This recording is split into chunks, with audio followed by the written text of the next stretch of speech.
இந்த மாநில சிறப்பு மாநாட்டினுடைய தலைவர் அருமை தோழர் பாலசுப்ரமணியம் அவர்களே,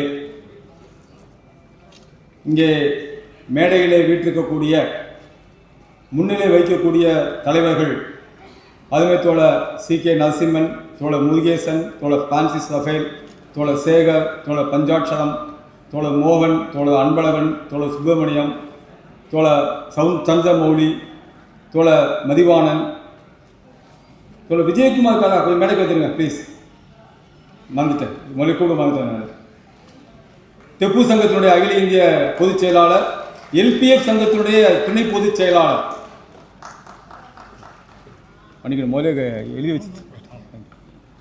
தோழர் விஜயகுமார் அவர்களே, இங்கே கருத்துரை வழங்க இருக்கக்கூடிய அருமை தோழர்கள் தோழர் கோபாலகிருஷ்ணன், அகில இந்திய தலைவர் ஏஐபிஎஸ்என்எல் பிடபிள்யூ அவர்களே, தோழர் மோகன், மாநில செயலாளர் ஏஐபிஆர்பி அவர்களே, தோழர் கோவிந்தராஜ், உதவி பொதுச் செயலாளர் ஏஐபிடிபி அவர்களே, தோழர் ராஜன், உதவி பொதுச் செயலாளர் எஸ்என்பிடபிள்யூ அவர்களே, தீர்மானம் வாசிக்க இருக்கக்கூடிய முன்மொழி இருக்கக்கூடிய அருமை தோழர் சுந்தரகிருஷ்ணன், மாநில செயலாளர் ஏஐபிஎஸ்என்எல் பிடபிள்யூ அவர்களே, நன்றி கூற இருக்கக்கூடிய அருமை தோழர் ஒலி, மாநில செயலாளர் ஏஐபிஎஸ்என்எல் பிடபிள்யூ சென்னை தொலைபேசி அவர்களே, இங்கே வர இருக்கக்கூடிய அரசியல் கட்சியினுடைய தலைவர்கள் தோழர் திரு டிகேஎஸ் இளங்கோவன், செய்தி தொடர்பு குழு தலைவர், திராவிட முன்னேற்ற கழகம் முன்னாள் வட சென்னையினுடைய நாடாளுமன்ற உறுப்பினர், தோழர் செல்வ பெருந்தகை எம்எல்ஏ, மாநில தலைவர் இந்திய தேசிய காங்கிரஸ்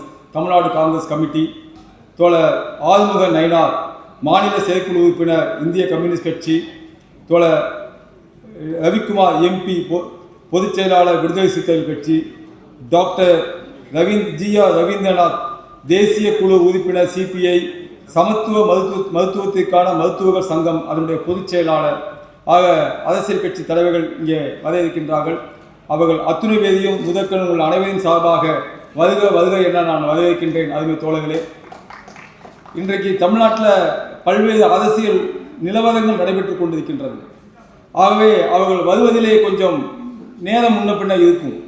அது மட்டுமல்ல, தோழர் ஆர் நல்லக்கண்ணு அவர்களுடைய திடீர் ஒரு மரணம் என்பது இரண்டு இடதுசாரி அரசியல் கம்யூனிஸ்ட் கட்சிகள் அவர்கள் 3 நாள் துக்கம் அனுசரித்துக் கொண்டிருக்கின்றார்கள். ஆகவே அவர்களுடைய முக்கிய தலைவர்கள் வருவதிலேயும் கொஞ்சம் சிக்கல் இருந்தது. நேற்றைக்கு எல்லாவற்றையும் பேசி ஆனால் எந்த கட்சி விடுபட்டு போகாமல் அனைத்து கட்சி தலைவர்களையும் இந்த கூட்டத்திற்கு வரவழைக்கக்கூடிய பணியினை நேற்று மிக சரியாக செய்து முடித்திருக்கின்றோம். ஆக அவங்க பல்வேறு பணிகளுக்கு இடையே இங்கே வருகின்ற காரணத்தினால அவங்க வந்து அவங்களுடைய கருத்தினை இங்கே தெரிவித்து விட்டு நம்முடைய ஆதரவையும் தெரிவித்து விட்டு அவர்கள் செல்வார்கள். அதை தகுந்த மாதிரி ஏற்பாடு என்பது செய்யப்பட்டிருக்கின்றது.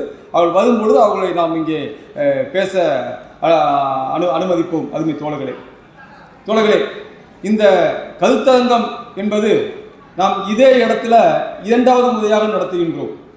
கடந்த ஆண்டு செப்டம்பர் மாதம் 23ஆம் தேதி அன்றைக்கு 8வது ஊதிய குழு அமைக்கப்படவில்லை. பென்ஷன் வேலிடேஷன் சட்டம் 2025 என்பதனை மட்டும் எதிர்த்து நாம் நாடு தழுவிய ஒரு இயக்கத்தினுடைய ஒரு பகுதியாக நாம் இங்கே கன்வென்ஷன் நடத்தினோம். அது அக்டோபர் 10ஆம் தேதி டெல்லியில் நடைபெற்ற ஜன்தன் மந்திரில் நடைபெற்ற ஒரு பிரம்மாண்டமான பேரணியோடு முதல் கட்டத்தை நாம் முடித்தோம். இப்பொழுது 2வது கட்டம் அதேதான். ஆர்ப்பாட்டங்கள், தானாக்கள், பத்திரிகையாளர் சந்திப்பு, மாவட்ட தானாக்கள், மாவட்ட கருத்தரங்கங்கள், மண்டல கருத்தரங்கங்கள், மாநில தானா, இன்றைக்கு மாநில சிறப்பு மாநாடு என்று நாம் அறிவித்திருக்கின்றோம். மத்திய சங்கம் நமக்கு வழிகாட்டியது மத்திய தொழிற்சங்கங்களையும் மத்திய அரசு ஊழியர், மாநில அரசு ஊழியர் அல்லது பகுதிவாதி சங்கங்களையும் அழைக்க வேண்டும் அறிவிப்பு கொடுத்திருந்தார்கள். அந்த அடிப்படையில் நாம் நம்முடைய தாதனா போராட்டத்திற்கு மத்திய தொழிற்சங்க தலைவர்கள் CITU, AITUC, INTUC, HMS, LPF என்று அனைவரையும் அழைத்திருந்தோம். வந்து அவர்கள் கருத்துரை ஆற்றிவிட்டு சென்றார்கள். இன்றைக்கு இந்த தாதனா கருத்தரங்கத்திற்கு நாம் அரசியல் கட்சி தலைவர்களை அழைத்திருக்கின்றோம். ஸோ அவங்க இப்போ நம்மிடம் வருவார்கள். இன்றைக்கு நாம் அந்த நாடாளுமன்ற உறுப்பினரிடம் மகஜரை கொடுத்தோம். நல்ல விஷயம் என்னன்னா, ஒரு 5க்கும் மேற்பட்ட நாடாளுமன்ற உறுப்பினர்கள் நாடாளுமன்றத்தில் நம்முடைய பிரச்சனைகளை எழுப்பினார்கள். கள்ளக்குறிச்சியினுடைய எம்பி மலையரசன் நாடாளுமன்ற இந்த பிரச்சனை எழுப்பினார். தமிழச்சி தங்கபாண்டியன் தென் சென்னையினுடைய நாடாளுமன்ற உறுப்பினர், அவங்க நிதியமைச்சரை நேரில் சந்தித்து நம்முடைய கோரிக்கைகளை முன்வைத்தார்கள்.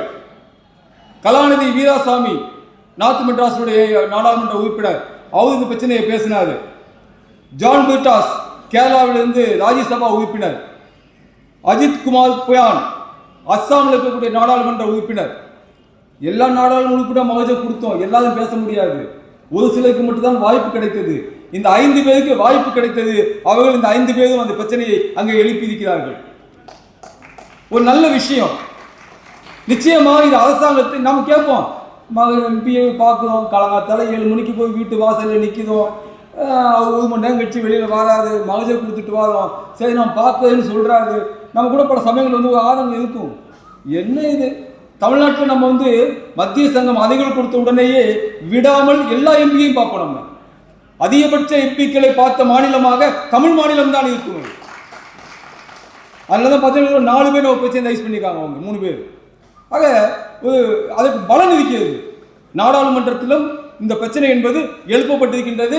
நேரடியாக நிதியமைச்சரை சந்தித்து நம்முடைய மகஜர் என்பது கொடுக்கப்பட்டிருக்கின்றது. ஒரு நல்ல விஷயம் அங்கே நடைபெற்றிருக்கிறது என்பதை நம்ம இங்கே பதிவு செய்தாக வேண்டும். நாம் நம்முடைய கோரிக்கைகள், ஒன்று, பென்ஷன் வேலிடேஷன் சட்டம் 2025 வாபஸ் பெற்றாக வேண்டும். 8வது ஊதிய குழுல ஓய்வூதியம் சம்பந்தமான எந்த விதமான குறிப்பும் இல்லை. அந்த குறிப்பு என்பது இணைக்கப்பட வேண்டும். அதுக்கப்புறம் ஓய்வூதியத்தினுடைய செலவு, அது அன்ஃபண்டட் காஸ்ட் ஆஃப் தி நான் கான்ட்ரிபியூட்டரி பென்ஷன் என்று சொல்லக்கூடிய அதனை மாற்ற வேண்டும், அது நீக்கப்பட வேண்டும். அதே மாதிரி இன்றைக்கு பிஎஸ்என்எல் ஓய்வூதியர்களுக்கு 1/1/2017 முதல் ஓய்வூதியம் என்பது இன்றைக்கு இல்லை. இது இந்த கோரிக்கை என்பது வேண்டும், உடனடியாக தீர்க்கப்பட வேண்டும். இதை பிஎஸ்என்எல் நிர்வாகமும் டிஓடியும் மத்திய அரசாங்கமும் இந்த பிரச்சனை தீர்த்து வைக்க வேண்டும். ஆகிய கோரிக்கைகளை முன்வைத்து நாம் நம்முடைய போராட்டத்தை இன்றைக்கு நடத்தி கொண்டிருக்கின்றோம். தொடர்ந்து பல கூட்டங்கள் எல்லா விஷயமும் பேசிட்டு இருக்கோம். நம்ம மீண்டும் மீண்டும் உள்ள போக வேண்டியதில்லை. வேலிடேஷன் சட்டத்தில் நமக்கு என்ன அபாயம்? நமக்கு இந்த சட்டம் 1/6/1972 என்று 53 ஆண்டுகளுக்கு முன் தேதியிட்டு அமுல்படுத்தப்படும் என்று சொன்னால், இன்றைக்கு நாம் எல்லாம் சட்ட ரீதியாக பெற்றுக் கொண்டிருக்கக்கூடிய அந்த சிசிஎஸ் பென்ஷன் ரூல்ஸ் 1972, இப்போது 2021, இது என்ன ஆகும்? இந்த சட்டத்தை, இந்த சிசிஎஸ் பென்ஷன் ரூல்ஸ், இந்த பென்ஷன் வேலிடேஷன் சட்டம் காலாவதி ஆக்கும் என்று சொன்னால் நமக்கெல்லாம் பென்ஷன் என்பது உரிமை இல்லாமல் போய்விடும்.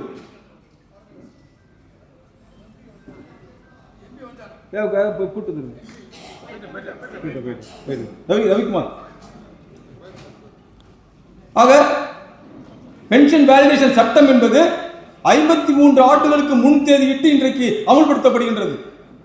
அதே போல எந்த நீதிமன்ற உத்தரவும் சட்டமும் இந்த பென்ஷன் வேலிடேஷன் சட்டத்தை கேள்வி கேட்க முடியாது என்று சொன்னால் நகாரா தீர்ப்பு என்பது இன்றைக்கு கேள்விக்குறியாகிறது. அரசியல் சட்டம் 14, 16 பிரிவுகள் நம்ம கொடுத்துக்கக்கூடிய அந்த பாதுகாப்பு என்பது இன்றைக்கு இல்லாமல் போகும் என்கின்றது. ஆகவே தான் பென்ஷன் வேலிடேஷன் சட்டத்தை உடனடியாக வாபஸ் பெற வேண்டும் என்று நாம் இன்றைக்கு கோரிக்கை வைத்திருக்கின்றோம். 8வது ஊதிய குழு போராடி பெற்றோம். மத்திய அரசுடைய எல்லா சங்கங்களும் அதற்காக தொடர் இயக்கங்களை நடத்தினார்கள். ஜனவரி மாதம் அறிவிப்பு, நவம்பர் மாதம் அமைக்கப்பட்டது. ஆனால் ஓய்வூதியங்களை பொறுத்த மட்டும் அதில் எந்த விதமான பலனும் இல்லை என்பது யதார்த்தமான நிலைமை. பென்ஷன் திருத்தத்துக்கான சரத்துகள் என்பது அதில் இல்லை. 4வது, 5வது, 6வது, 7வது ஊதிய குழுக்களில் அதற்கான சரத்துக்கள் இருந்தது. அந்த அடிப்படையில் ஊதிய குழுக்கள் மாற்றம் செய்ய ஓய்வூதிய சம்பந்தமான பரிந்துரைகளை கொடுத்தார்கள். ஆனால் 8வது சரத்தில் அது இல்லை என்கின்ற பொழுது நமக்கெல்லாம் அபாய அச்சம் வருகிறது. பென்ஷன் வேலிடேஷன் சட்டம் அமுலுக்கு வந்துவிட்டது. இதுபடி பார்த்தோம்னா அரசாங்கம் நினைத்தால் ஓய்வூதியத்தை மாற்றலாம், இல்லை என்றால் இல்லை. அடுத்தது என்ன? அன்ஃபண்டட் காஸ்ட் ஆஃப் தி நான் கான்ட்ரிபியூட்டரி பென்ஷன். இத பரிசீலனை செய்ய சொல்றாங்க அப்படின்னா என்ன கருத்து கீழே பார்க்கப்படுகின்றது?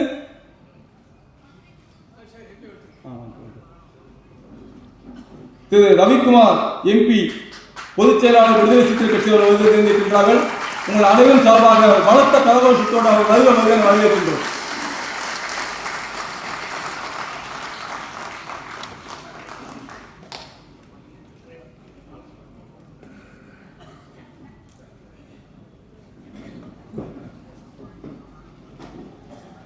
தலைவர்கள் வர ஆரம்பித்து விட்டார்கள். ஆக 1-2 மணித்துளிகளுக்குள் நான் என்னுடைய உரையை முடித்து விடுகிறேன்.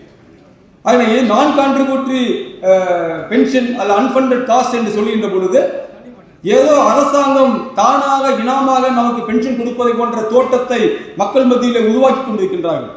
அது உண்மை அல்ல என்பதை எடுத்துச் சொல்ல வேண்டிய மிகப்பெரிய கடமை ஓய்வூதிய சங்கங்களுக்கு இருக்கின்றது.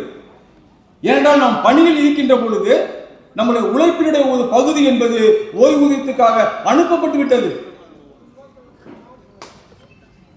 அதைத்தான் இன்றைக்கு ஓய்வூதியமாக நமக்கு கொடுத்துக் கொண்டிருக்கின்றார்கள். அந்த அடிப்படையில் அந்த ஷரத்தும் இன்றைக்கு நமக்கு ஒரு ஆபத்தான ஷரத்து என்பதை நாம் புரிந்து கொள்ள வேண்டும். பிஎஸ்என்எல் ஓய்வூதியம், பிஎஸ்என்எல் ஓய்வூதியம் 9 ஆண்டு காலம் ஆகிவிட்டது. 1/1/2017 வந்திருக்கணும், இன்னும் வரல. பல போராட்டங்கள் நடைபெற்றுக் கொண்டிருக்கின்றது. இதை சொல்லி அதை சொல்லி இழுத்துக்கிட்டு போறாங்களே தவிர கொடுக்கப்படவில்லை. ஒரு 4 லட்சத்துக்கு மேற்பட்ட பிஎஸ்என்எல் ஓய்வூதியர்கள் ஒரு தலைவர் கூட எழுதினார். என்னன்னா, இந்த ஓய்வூதியம் வருகின்ற பொழுது பல வேறு உலகத்தில் இருப்பார்கள். யதார்த்தமான உண்மை. ஆக இன்றைக்கு உடனடியாக அமல்படுத்தப்பட வேண்டும் என்கிற கோரிக்கையை இன்றைக்கு நாம் முன்வைத்திருக்கின்றோம். இன்றைக்கு ஓய்வூதிய பென்ஷன் வேலிடேஷன் சட்டத்தை எதிர்த்து நாம ரோட்டில் போராடுறோம், நாடாளுமன்றத்தில் போராடுகின்றோம், கோர்ட்டிலையும் போராடிட்டு இருக்கோம். எஃப்சிபி அமைப்பு, என்சிசிபிஏவும் மற்ற அமைப்புகளும் ஒன்றாக இணைந்து ஒரு 18 சங்கங்கள் நீதிமன்றத்தில், டெல்லி உச்ச நீதிமன்றத்தில் வழக்கு தொடுத்திருக்கின்றோம். ஆனால் நமக்கு தெரியும், உச்ச நீதிமன்றத்துக்கு போனால் வழக்குன்னு போனால் எப்படி தள்ளி தள்ளி போன்னு நமக்கு தெரியும். அது ஆனாலும் ஒரு நம்பிக்கை வைத்து நாம் போட்டுக்கோ நினைக்காது. அந்த கேஸ் தள்ளி தள்ளி போயிட்டு இருக்குது. ஆக நீதிமன்றத்தின் மூலமாகவும் நாம் அந்த பிரச்சனைகளை நிச்சயமாக எதிர்த்து போராடவும் இந்த நம்பிக்கை நமக்கு இருக்கின்றது. அதுமே தோழர்களே, நாம் இந்த பென்ஷனுக்காக நாம் தொடர்ந்து போராடி கொண்டிருக்கின்ற பொழுது என்ன நடக்குதுன்னு பார்த்தீங்க அப்படின்னா 1-2 விஷயம் மட்டும்தான். என்ன நடக்குதுன்னு பார்த்தீங்க அப்படின்னா, சஞ்சீவ் சன்யால் என்று சொல்லக்கூடிய ஒரு member economic advisory committee prime minister office அவர் கருத்தை கீழே ஃப்ளோட் பண்றாரு. என்னன்னா, இந்த பென்ஷன் கொடுப்பது என்பதே அரசுக்கு சுமையான விஷயம். இது யாராவது ரோட்ல போங்க பேசினா பரவாயில்ல. பிரைம் மினிஸ்டர் அலுவலகத்தில் இருக்கக்கூடிய எக்கனாமிக் அட்வைசரி கமிட்டியினுடைய ஒரு IAS அதிகாரி சொல்றாருன்னா இது அரசாங்கத்துடைய கருத்தாக போகின்றது. ஆகவே தான் நாம் இந்த ஓய்வூதியத்துக்கான ஒரு போராட்டத்தை ஒரு வலுவான போராட்டமாக தொடர்ந்து கொண்டு செல்ல வேண்டியிருக்கின்றது. இந்த ஓய்வூதியம் என்பது ஒன்று இல்லை என்று சொன்னால் நாமெல்லாம் இன்னைக்கு கௌரவமான வாழ்க்கை வாழ முடியாது. இன்னைக்கு இந்தியாவில் ஓய்வூதியம் என்பதை ஒரு மிகப்பெரிய கேள்விக்குறியாக இருந்து கொண்டிருக்கின்றது. நீங்க பார்த்தீங்க அப்படின்னா உலகளாவிய அளவில் மெர்சர் CFA இன்ஸ்டிடியூட் என்று சொல்லக்கூடிய அமைப்பு உலக நாடுகளில் பல்வேறு நாடுகளில் ஓய்வூதியம் சம்பந்தமான ஒரு சர்வே பண்ணாங்க. அந்த சர்வேல பார்த்தீங்க அப்படின்னா நெதர்லாந்து, ஐஸ்லாந்து, டென்மார்க், சிங்கப்பூர் போன்ற நாடுகள் எல்லாம் 1லேருந்து 4க்குள்ள வராங்க. 84 மார்க்குகள், 85 மார்க்குகள் எல்லாம் வாங்கி இந்தியா எங்கே நிற்குது என்று பார்த்தால் 47 நாடுகளில் 45வது இடத்துல 40க்கும் குறைவான மதிப்பெண்களை பெற்று கீழே நிற்குது என்று சொன்னால் இந்தியாவில் பென்ஷன் திட்டம் என்பது எவ்வளவு மோசமாக இருக்கிறது என்பதை நாம் புரிந்து கொள்ள முடியும். அதுக்கு என்ன காரணம் சொல்றாங்கன்னா, இங்க இன்ஃபார்மல் ஒர்க்கர்ஸும் ஆப்ரேட்டட் ஒர்க்கர்ஸும் கிக் ஒர்க்கர்ஸ், ஸ்விக்கியில், ஜொமேட்டோவில், ஓலாவில், ஊபரில் இது மாதிரி பணியாற்றக்கூடியவர்கள், அதே மாதிரி பார்த்தீங்கன்னா முறைசாரா தொழிலாளர்கள், இவர்களெல்லாம் இருக்கின்ற காரணத்தினால இந்தியாவில் ஓய்வூதியம் என்பது பின்தங்கி இருக்கிறது. ஆக 47 நாடுகள் 45வது இடத்தில் இந்தியா இருக்குன்னு சொன்னால் நாம் இதை கொஞ்சம் யோசித்தாக வேண்டும். இப்போ நாம் ஒரு கௌரவமான பென்ஷனை பெற்றுக் கொண்டிருக்கின்றோம். ஆக கௌரவமான வாழ்க்கை நாம் குடும்பத்திலேயும் சமுதாயத்திலேயும் நமக்கு ஒரு அங்கீகாரம் இருக்கின்றது.